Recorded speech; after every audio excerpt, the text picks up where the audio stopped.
Em nome de Jesus, amém. O início do fim. Eu comentei, o meu professor na minha academia, ele frequenta aqui os cultos, e ele disse: pastor, qual é o tema que vai ser no próximo sábado? Eu falei: o início do fim. Ele: tu vai falar do fim? Então eu não vou no culto. Ele não veio, ficou com medo. Mas quando a gente começa a falar de fim, de final, do início do fim, ninguém gosta do final. Principalmente quando alguma coisa é muito boa, quando alguma coisa é maravilhosa. Sei lá, se eu vou pensar num jovem assim, tá naquele congresso dos jovens, maravilhoso, né? Os guri encontraram aquelas gurias lindas e surgiu aqueles, aquele motivo pelo qual todos eles vão no congresso, né? Que é para escutar a palavra de Deus.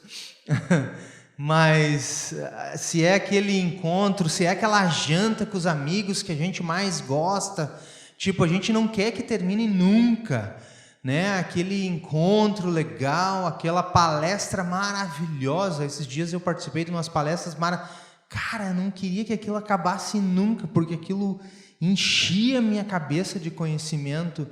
A gente não gosta que as coisas acabem. Realmente a gente não gosta das coisas que acabem, principalmente quando elas são boas. E os discípulos aqui caminhando com Jesus, Jesus começa a falar de fim. E era maravilhoso andar com Jesus. Eu não caminhei com Jesus lá na época, mas eu imagino o quão maravilhoso e doido era. O quão magnífico era ver Jesus fazendo aquelas coisas gigantescas que ele fazia. E o nosso texto especificamente hoje começa com algo maravilhoso. O nosso texto inicia assim: muitas pessoas que tinham ido visitar Maria viram o que Jesus tinha feito e creram nele. Primeira coisa, o que Jesus tinha feito? Ele tinha feito algo que ninguém antes havia feito na história da humanidade. Ele tinha ressuscitado quem? Lázaro. Quantos dias Lázaro estava morto? 4. Que quer dizer, pega uma carne, um bife, põe no sol 4 dias. Depois de 4 dias, vai lá e se aproxima daquilo. Como é que vai estar? Podre. Que quer dizer, Lázaro já estava em processo de decomposição. Tanto que quando Jesus foi lá, Maria disse: não, já faz 4 dias que ele está lá. Não tira a pedra de lá. E Jesus disse: pode tirar. E disse: Lázaro, sai para fora. E Lázaro estava vivo, saiu de lá e não estava fedendo. E ele disse: dá comida para esse louco porque está 4 dias sem comer. Foi o que Jesus disse. E aí nosso texto começa aí. Começa com isso. Quantos dias depois? 3 dias depois. Muitas pessoas estavam acreditando em Jesus, porque ele tinha o poder sobre a morte. Jesus tinha poder sobre a morte, que é o fim. Se nós vamos pensar no nosso fim, o nosso fim é a morte. A palavra de Deus diz: consequência do pecado é a morte. Todos nós, um dia, vamos passar pela morte, porque a gente é pecador. Se tu conheceu alguém que nunca fez pecado, que nunca morreu, me chama que eu também quero conhecer essa pessoa. Adão, quando pecou, o diabo disse assim para ele: tu não vai morrer, tu acha que Deus vai te matar? Bem, bobageira. Adão comeu a fruta, morreu? O diabo disse: não, tu não vai morrer, tranquilo. Ele comeu a fruta, ele morreu? Claro. Eu não sei onde cada um mora, se ele está vivo até hoje. Claro que ele morreu. Consequência do pecado é a morte. Então o final é, todos nós vamos passar por este final.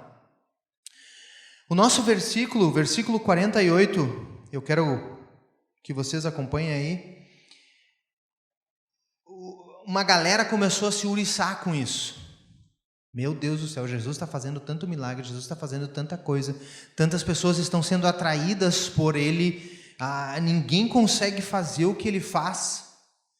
As pessoas começaram a perdidamente seguir Jesus. E daí uma galera da igreja, a cúpula da igreja da época, disseram algo, e é o que eles disseram aqui, versículo 48. Se deixarmos que Ele continue fazendo essas coisas, todos vão crer nele. Aí as autoridades romanas agirão contra nós e nos destruirão o templo e o nosso país. Qual era a preocupação deles? Que as pessoas deixassem de acreditar em quem? Neles. Principal preocupação dos fariseus, dos sacerdotes, do conselho superior, que eram a cúpula da igreja, era que as pessoas tirassem o foco de quem? Deles, e se voltassem para quem? Para Jesus. Olha o que ele diz ali. Se deixarmos que Ele continue fazendo essas coisas, todos vão crer nele. E a palavra aqui todos é esti, que quer dizer todo, criança, velho, jovem, todos. Então vamos ter que frear isso aí. Que coisas Jesus estava fazendo?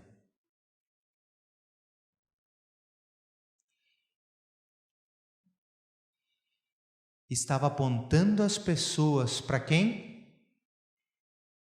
Para o Pai. Lembra todas as parábolas que Jesus contou? Jesus começava assim, na sua grande maioria: o reino dos céus é semelhante a...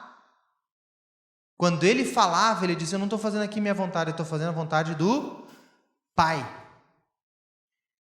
Eu estou aqui para levar vocês para junto do Pai.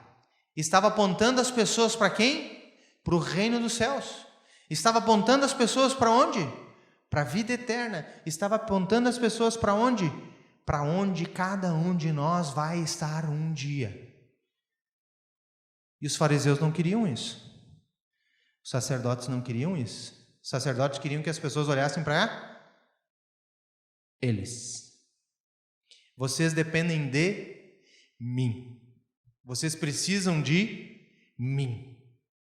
Sou eu que sou importante. Sem eu estar aqui, vocês não vão conseguir fazer o sacrifício de vocês. Sem eu estar aqui, vocês não vão ter quem consiga aplacar a ira de Deus. E Jesus está dizendo: o caminho ao Pai vai ser aberto. O caminho ao Pai vai ser fácil. Vai ser tranquilo. E os sacerdotes estavam preocupados com duas coisas em especial.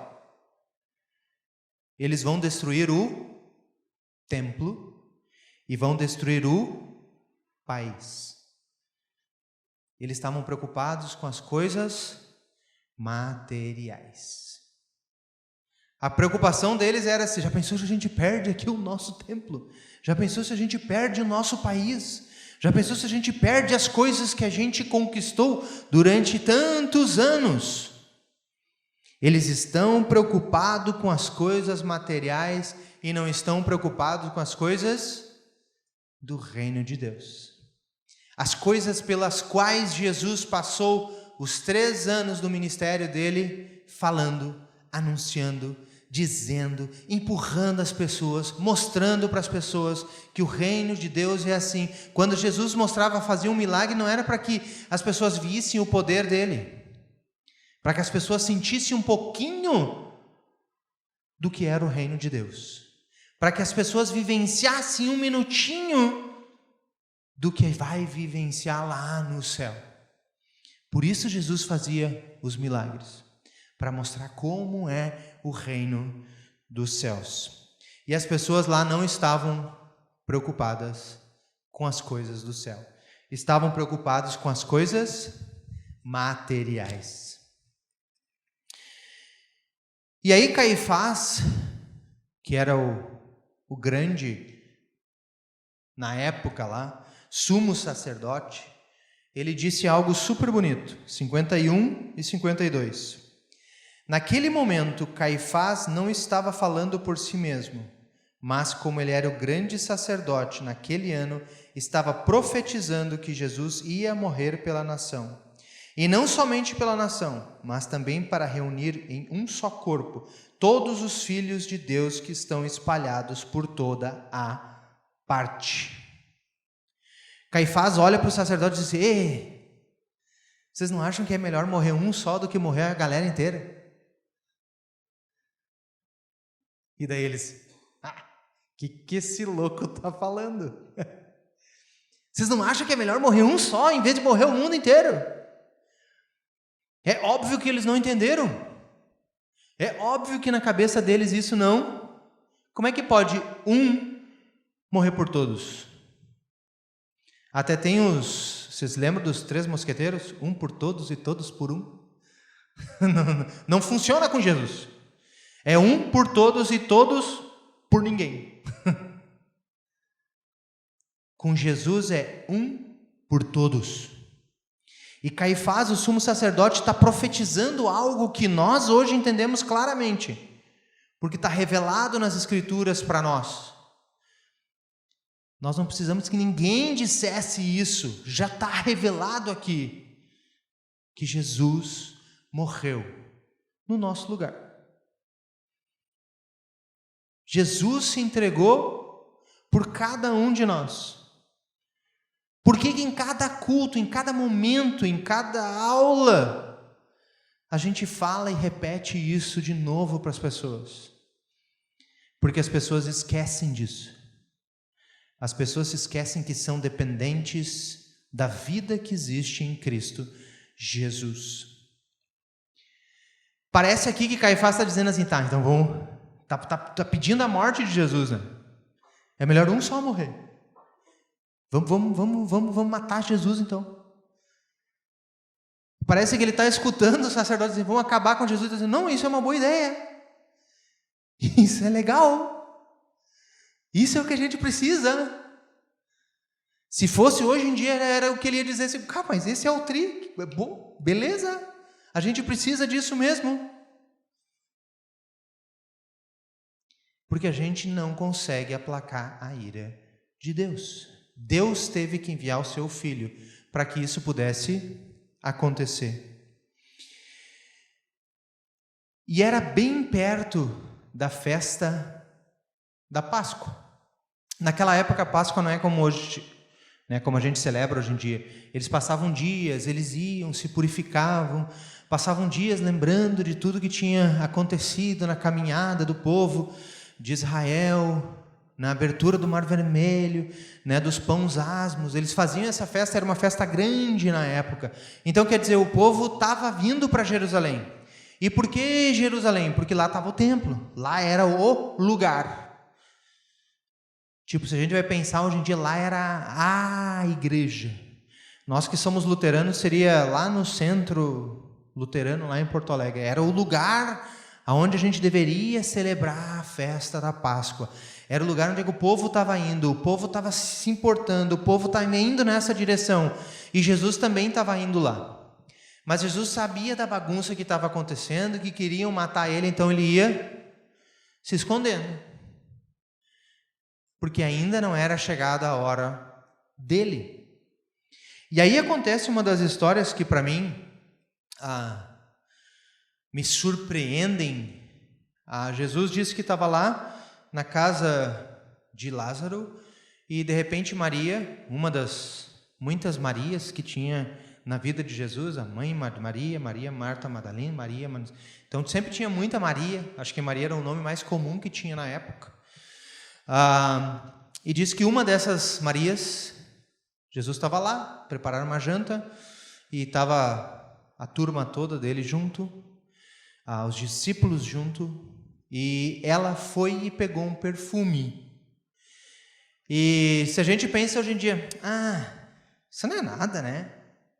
É um perfume. O que ela fez com o perfume? Lavou o quê?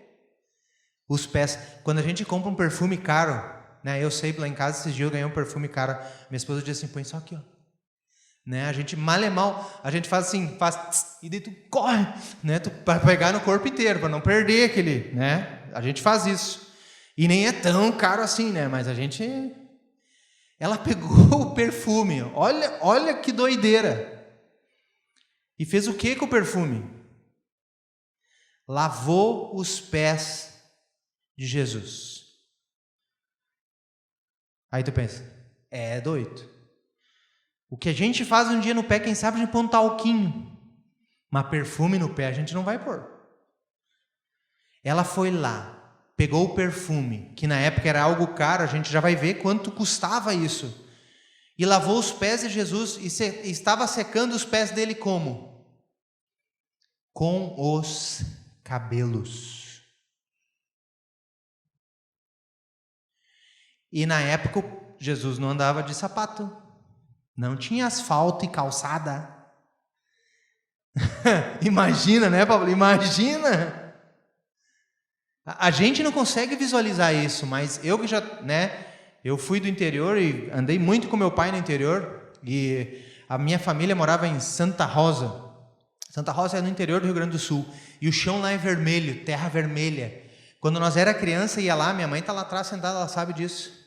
E nós voltava para casa, como é que estavam as roupas sempre, mãe? Horrorosamente vermelha, suja até dos pés à cabeça. E Jesus caminhava, óbvio, de sandália, no chão batido. Então imaginem a cena, ela pegando o perfume mais caro e lava os pés de Jesus e seca com os seus cabelos. E aí teve uma malandrina, o Judas. Pô, Maria, não acredito que tu fez isso, a casa já estava infestada de perfume. Judas olha para né? Tu sabe quanto vale isso, Maria? Isso vale 300 moedas de prata. Maria, vamos dar isso para os pobres. Mas não desperdiça nos pés desse homem. Quanto era 300 moedas de prata? E agora a pergunta, para a gente saber se aquilo era muito ou se não era. Por quanto Judas vendeu Jesus, lembram? 30 moedas de prata Judas vendeu Jesus. Aquele perfume valia 10 vezes mais. E quanto eram as 30 moedas de prata? Vocês lembram do texto da história lá? Diz que Judas foi lá e devolveu o dinheiro depois que ele se arrependeu de ter entregado Jesus. E o que eles fizeram com aquele dinheiro? Compraram o quê? Compraram um campo. Compraram um terreno. Né? E depois aquele terreno virou o lugar que era um cemitério. Então calcula-se eu que não era um terreninho de 12 por 20. Calculo eu que era um terreninho no mínimo 1.000 metros quadrados. Se a gente vai calcular 1.000 metros quadrados, não vou dizer em Canoas, vamos nas retiradas, um sítio de 1.000 metros quadrados no interior de Canoas, quanto custa? Por baixo, assim, uns 50 mil, tá? Vou chutar por baixo, assim. 50 mil não dá nem para comprar um carro zero, mas vamos, né? 50 mil reais. Era o que Judas vendeu, que entregou Jesus por 50 mil reais. E o perfume que ela estava derramando no pé de Jesus valia 10 vezes.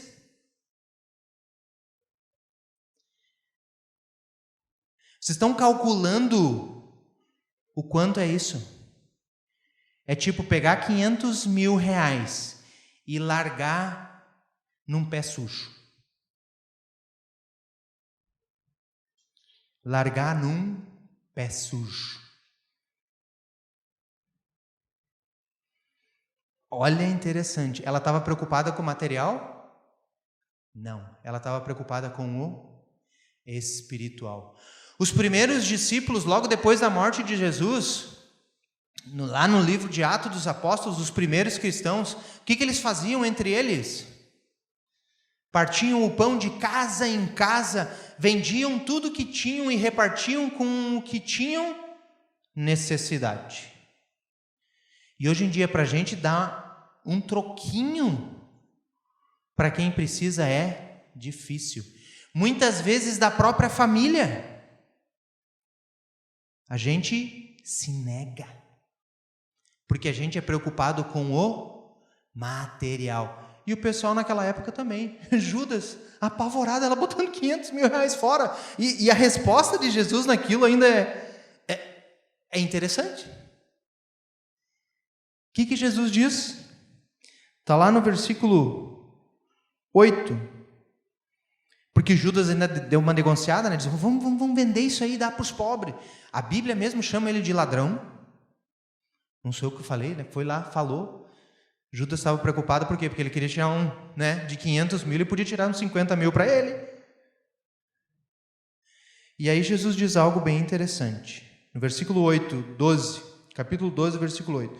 Os pobres estarão sempre com vocês, mas eu não estarei sempre com vocês. Cara, vamos curtir o momento, ele está dizendo assim. Maria sabe o que é melhor.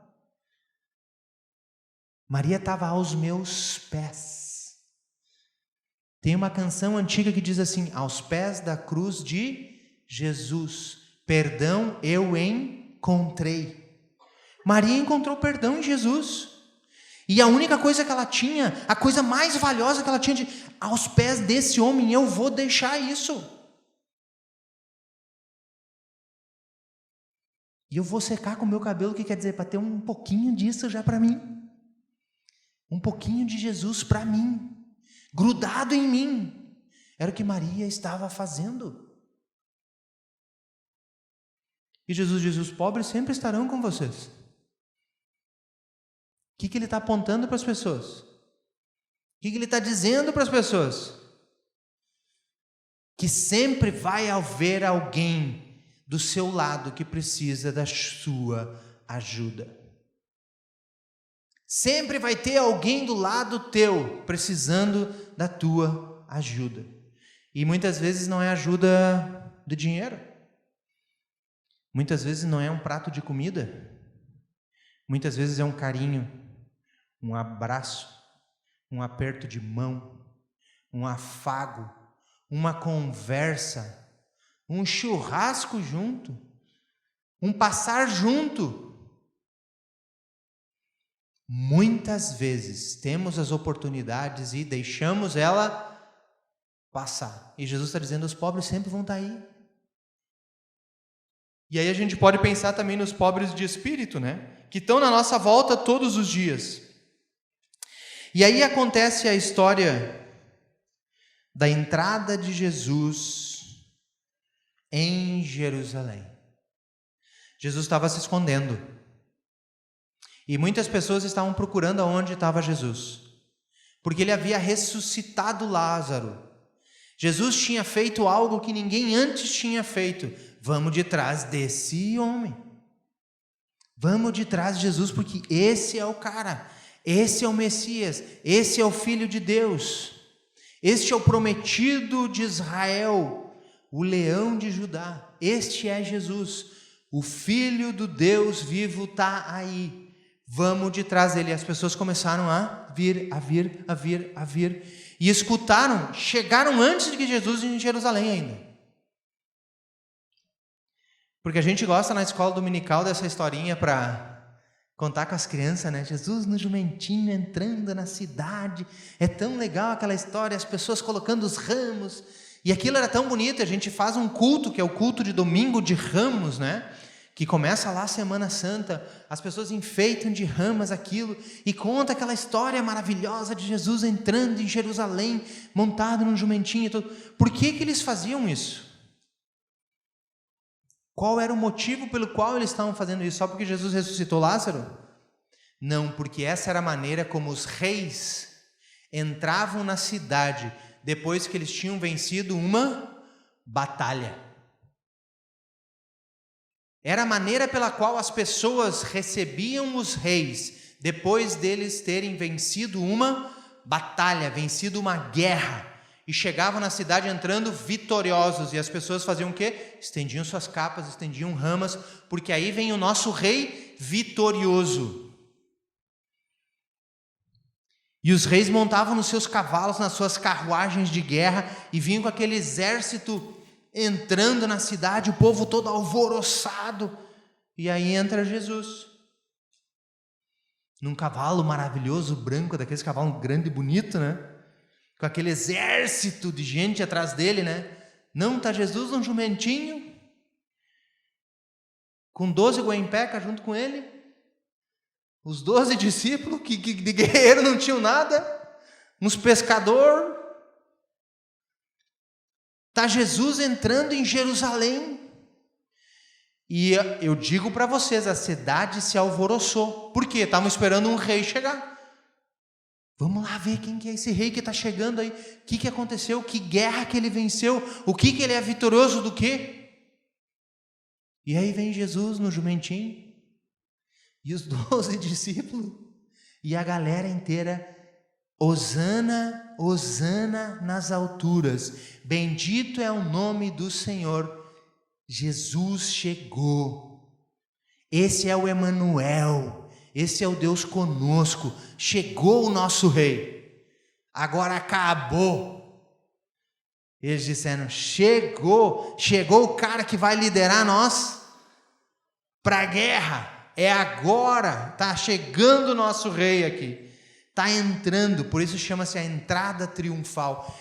E dos 4 evangelhos, poucas histórias estão nos 4 evangelhos sinóticos, que a gente chama, né? Mateus, Marcos, Lucas e João. E essa é uma delas, que está nos 4. Porque é uma história de real importância. O nosso rei entrando vitorioso para liderar a guerra civil. Para liderar o povo contra a opressão do governo, é isso? Não. O rei vitorioso está entrando para o seu fim. O rei vitorioso está indo voluntariamente para o fim. Os reis chegavam e tinham uma festa, uma celebração, um banquete gigante esperando eles lá dentro. E Jesus estava entrando, e o que tinha lá na frente esperando ele? A cruz, chicotada, açoite, zombaria e a morte. Entrando vitoriosamente para o seu fim. Isso é interessante para nós. Por quê? Porque o fim de Jesus é o nosso começo. Graças ao fim de Jesus, eu vou ter o meu começo. Graças ao que Jesus fez lá, na cruz, que foi o fim, me deu o meu começo. Me deu a minha vida. E assim como ele ressuscitou Lázaro, assim como ele ressuscitou, no último dia ele vai ressuscitar todos nós. E vai nos levar para onde? Para a festa celestial. E lá sim vai ter um banquete. E lá sim vai ter uma festa esperando nós. E lá sim, como diz Apocalipse 2, ser fiel até a morte, dar-te-ei a coroa da vida. Se nós formos fiéis, até a morte nós herdaremos a coroa da vida eterna. Por isso que nós cristãos, quando perdemos alguém querido, nós dizemos até logo. Até breve, porque nós nos reencontraremos na eternidade. O fim de Jesus foi o nosso começo. Amém.